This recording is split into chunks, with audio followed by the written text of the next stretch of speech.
South India shopping mall లో block buster ఆషాఢం #1 kilo sale.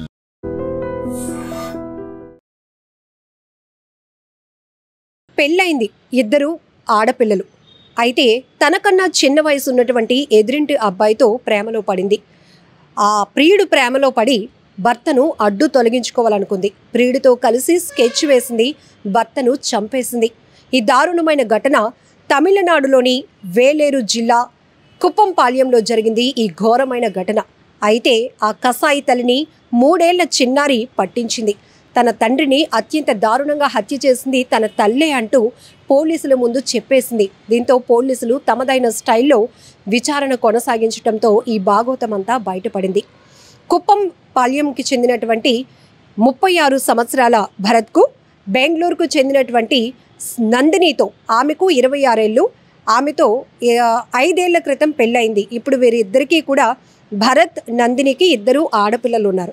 అయితే ఎదురింట్లో ఉంటున్నటువంటి 21 సంవత్సరాలు, అంటే ఈమె కన్నా 5 ఏళ్ళు తక్కువ వయసు ఉన్నటువంటి సంజయ్ అనే వ్యక్తితో పరిచయం ఏర్పడింది, ప్రేమగా మారింది. కానీ తను ఒక వ్యక్తికి భార్యనని, 2 పిల్లలకి తల్లిననే విషయాన్ని మరిచి అతనితోనే జీవితాన్ని కొనసాగించాలనేటువంటి దుర్మార్గపు ఆలోచనతో ముందుకు వెళ్తూ ఉంది. రిలేషన్ కొనసాగిస్తున్నారు. ఈ విషయం భర్తకు తెలియటంతో అనేకసార్లు మందలించాడు, నీ పద్ధతి మార్చుకొని హెచ్చరించాడు. ఇది సహించలేనటువంటి ఆమె, తన భర్త చెప్పిన మాటలు తలకెక్కించుకోలేనటువంటి ఆమె, ఏదో తనని ఇబ్బంది పెడుతున్నాడు, తన భర్తని అడ్డు తొలగించుకుంటే ప్రియుడితో ఉండొచ్చు అనే ఒక దుర్మార్గపు ఆలోచన చేసింది. ప్రియుడితో కలిసి ఒక ప్లాన్ వేసి భర్తను అడ్డు తొలగించుకుంది. అయితే అప్పుడు అంటే తండ్రి తన కళ్ళ ఎదుటే చనిపోతూ ఉన్నటువంటి పరిస్థితిని చూసినటువంటి ఆ చిన్నారి, ఈమె నా తల్లేనా, నా తల్లేంటి తన తండ్రిని ఇలా చంపేస్తోంది అని భయపడినటువంటి పరిస్థితి. ఇప్పుడు చిన్నపిల్లలు చాలా సూపర్ కిడ్స్ అని అంటున్నాం. వారికి ఏమీ అంత తెలియలేని తనమేం కాదు, ప్రతిదీ తెలుసుకునే నాలెడ్జ్లోనే ఉండగలుగుతున్నారు. అయితే పోలీసులు ఇన్వెస్టిగేషన్ మొదలుపెట్టారు. ఆ 3 ఏళ్ల పాప అక్కడ ఆ భర్తను హత్య చేస్తున్నప్పుడు, ప్రియుడు ఆమె కలిసి భర్తను హత్య చేస్తున్నప్పుడు ఆ 3 ఏళ్ల పాప కూడా అక్కడే ఉంది. ఇది గమనించినటువంటి పోలీసులు పాపని అడిగే ప్రయత్నం చేశారు. అప్పుడు మొత్తం ఈ చిన్న పాప అంతా చెప్పుకొచ్చింది. తన వయసు 3 ఏళ్ళు అయినప్పటికీ కూడా తన తల్లి ఏంటి, ఇంటికి ఇంకో 3rd పర్సన్ ఎవరు వస్తున్నారు, నాన్నతో అమ్మ ఎలా గొడవ పడుతోంది, వీరిద్దరూ ఆ పాప అక్కడ ఉంటుండగానే 3 ఏళ్ల పాపే కదా, చిన్నది కదా, పసిది కదా, పసితనంలో ఉన్నది కదా, తనకేం తెలియదు అనుకుని ఆ ప్రియుడు ఈమె కలిసి ప్లాన్ వేసి ఆ భర్తను అత్యంత దారుణంగా చంపాడు. కానీ ఆ పాప అన్నీ పూర్తిగా కూడా సవివరంగా పోలీసుల ముందు చెప్పటంతో ఈమె ఆ ప్రియుడి యొక్క భాగవతం బట్టబయలైంది. పోలీసులు తమదైన స్టైల్లో వారిని విచారించడమే కాదు, వారిద్దరిపైన కూడా కేసు ఫైల్ చేశారు. ఎంత దారుణాతి దారుణం.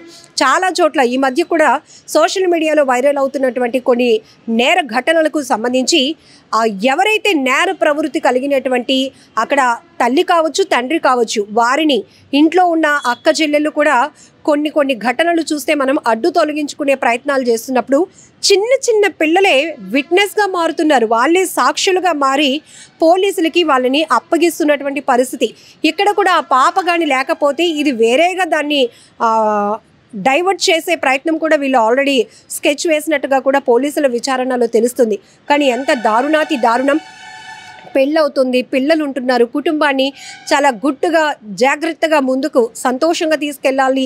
ఇలా ఫ్యూచర్ కోసం, కుటుంబం కోసం, పిల్లల కోసం ఆలోచన చేయాల్సినటువంటి భార్యాభర్తలు ఎవరో ఒకరు వేరొకరు మోజులో పడి భర్తనో భార్యనో అడ్డు తొలగించుకోవటానికి ప్లాన్లు వేస్తున్నారు, స్కెచ్లు వేస్తున్నారంటే ఎటుపోతుంది సమాజం అనిపిస్తోంది. కొన్ని ఘటనలు అయితే మరీ దారుణం. నమ్మిస్తున్నారు, ప్రేమ వలకబోస్తున్నారు, ప్రేమించినట్టు నటిస్తూనే ఇంకా కొంతమంది అయితే ఆదర్శ దంపతుల్లాగా ప్రవర్తించినటువంటి తీరు కూడా చూసాం. అబ్బా పెళ్ళైతే ఇలా ఉండాలి అని అన్నట్టు. కానీ వాళ్ళని అదే ప్రేమతో మోసగిస్తున్నటువంటి భార్యల్ని, భర్తల్ని కూడా మనం చూస్తున్నాం. ఈవెన్ ఎప్పుడైతే ఈ డ్రమ్లో భర్తని చంపేసి పడేసినటువంటి ఘటనలు కావచ్చు, హనీమూన్కి సరదాగా వెళ్దామండి, ఎంజాయ్ చేసి వద్దాం, మన జీవితంలో ఒక స్వీట్ మెమొరీగా మిగిలిపోవాలి హనీమూన్ అని చెప్పి నమ్మించి తీసుకెళ్ళి అక్కడ వారిని సుపారీ హత్యలకు తెగబడుతున్నటువంటి మహిళల్ని చూస్తున్నాం. కొన్ని గ్యాంగ్స్కి డబ్బులు ఇచ్చి భర్తను అడ్డు తొలగించుకోవాలనే వాళ్ళని చూస్తున్నాం. ఇటు భార్యల్ని అడ్డు తొలగించుకోవాలని ప్లాన్లు వేస్తున్నటువంటి భర్తల్ని కూడా చూస్తున్నాం. ఇక్కడ ఎవరు మోసగించుకుంటున్నారు అనేది పక్కన పెడితే పసిపిల్లలు వాళ్ళ పరిస్థితి ఏంటి? ఇద్దరు ఆడపిల్లలు, తనకి చాలా ఒక మంచి బాధ్యత కలిగినటువంటి భార్యగా ఉండాల్సినటువంటి పరిస్థితిలో వేరే వాళ్ళపైన ఇంట్రెస్ట్ పడటం, ఆ మోజులో భర్తను ఏదైనా మందలిస్తే సరే తెలిసి మందలించిన వరకు నన్ను వదిలేశారు కదా, ఇక మనం కరెక్ట్ చేసుకుందామని ఆలోచన కాకుండా ఎలాగైనా నన్నే తిడతాడా, దీని పైన కక్ష పెంచుకోవాలి, అది మళ్ళీ కాస్త ప్రియుడితో చెప్పుకోవడం, డిస్కస్ చేయడం, అయితే మనం ఆ వ్యక్తిని అడ్డు తొలగించుకుంటే అంతా బాగానే ఉంటుందని దుర్మార్గపు ఆలోచనలు చేయడం. ఎంత టైం పెడుతున్నారు ఇంత నేరాలు చేయటానికి అంటే ఎటుపోతుంది సొసైటీ అనిపిస్తోంది. కొన్ని ఘటనలు మరీ దారుణం కదా. ఆ 3 ఏళ్ల పసిపాప పోలీసులకు ఇచ్చినటువంటి ఇన్ఫర్మేషన్తో మొత్తం ఈ కేసులో ట్విస్ట్ అంతా కూడా బయటపడింది. ఈ ఘటనపై మీరేమంటారో కూడా కామెంట్ బాక్స్లో తెలియచేయండి. అంతేకాదు, ఇది అనేక రకాలుగా మానసిక నిపుణులు కూడా చెప్తున్నటువంటి పరిస్థితులు ఏంటంటే రోజులు మారిపోయాయి. ఎంతగా అంటే నేరాలకు తెగిస్తున్నంతగా. అందులో మహిళలు అంటే ఒక సున్నితమైన అంశం, అనేక బాధ్యతలు ఉంటాయి. భర్త డ్యూటీకి వెళ్ళి సంపాదించి కుటుంబాన్ని ఒక బాధ్యతగా తీసుకోవడంతో పాటు మహిళల పాత్ర కూడా అంతే పెరుగుతోంది. అటు వర్కింగ్ ఉమెన్స్ అయితే అటు వృత్తిరీత్యా కూడా తమ బాధ్యతలు చూసుకుంటూనే కుటుంబ బాధ్యతలు కూడా చూసుకుంటున్నారు. భర్తకేం కావాలి, పిల్లలకేం కావాలి, నా రోల్ ఏంటి, అత్తామామలు ఉంటే వాళ్ళ విషయంలో ఎలా ఉండాలి, ఇదంతా తెలుసుకుని ఆ రకంగా మౌల్డ్ అవ్వాలి అనుకునేటటువంటి పరిస్థితుల నుంచి ఇప్పుడు మహిళలు కూడా నేరాలు ఎలా చేయాలి, నేరం చేయడానికి ఎవరైనా ముందుకు వస్తారా, వాళ్ళకి మనం డబ్బులు ఎలా ఇవ్వాలి, ప్రియుడితో కలిసి ముందుకు వెళ్ళాలి అంటే భర్తను ఎలా అడ్డు తొలగించుకోవాలి, ఇలాంటి ఆలోచనలు చేస్తున్నారంటే ఖచ్చితంగా చెప్పొచ్చు మానసిక నిపుణులు హెచ్చరిస్తున్నారు. మీ కుటుంబ సభ్యుల్లో ఎవరైనా ఇలాంటి డిఫరెంట్ సైకాలజీ కలిగి ఉంటే గనక ఇమీడియట్గా వారిని మభ్యపెట్టో ఏం చేస్తారో తెలియదు, కానీ మానసిక నిపుణుల దగ్గరికి ట్రీట్మెంట్ కోసం తీసుకెళ్ళకపోతే ప్రమాదం పొంచి ఉంది అని కూడా ఎప్పటికప్పుడు హెచ్చరిస్తున్న పరిస్థితులు. సో ఈ ఘటనపై మీరేమంటారో కూడా కామెంట్ బాక్స్లో మెన్షన్ చేయండి. నిజంగా ప్రస్తుతం ఉన్నటువంటి సమాజం దేనికి ప్రయారిటీ ఇస్తుంది? ఆర్థిక సంబంధాల చుట్టూ మాత్రమే తిరుగుతుంది. మళ్ళీ ఎన్నికలంగానే చాలా విరక్తి కలుగుతాను.